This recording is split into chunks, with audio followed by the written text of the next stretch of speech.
Много хора ме питат в последно време как ние от гледна точка на Кабала обясняваме сегашната криза. Сегашната криза Кабалата я обяснява като глобална криза.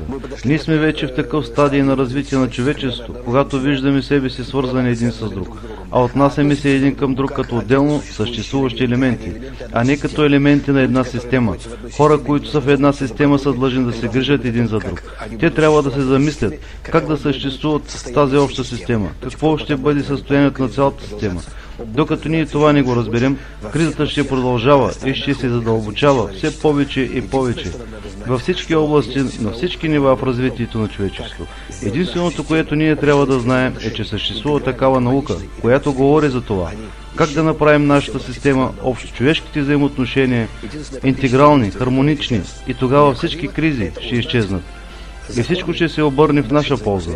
Единственото практическо действие, което сега е необходимо, това е да знаем законите на нашата взаимна връзка в едно глобално общество.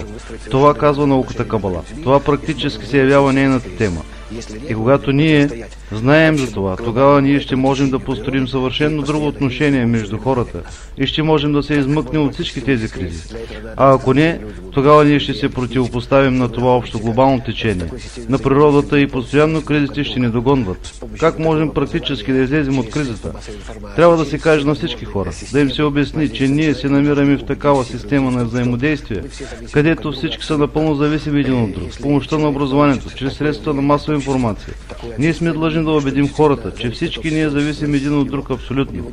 Ако човек получава такова влияние от обществото, че наистина всеки един от нас зависи от обществото и обществото зависи от него, тогава той ще бъде принуден да промени своето отношение към по-хармонично и глобално мислене.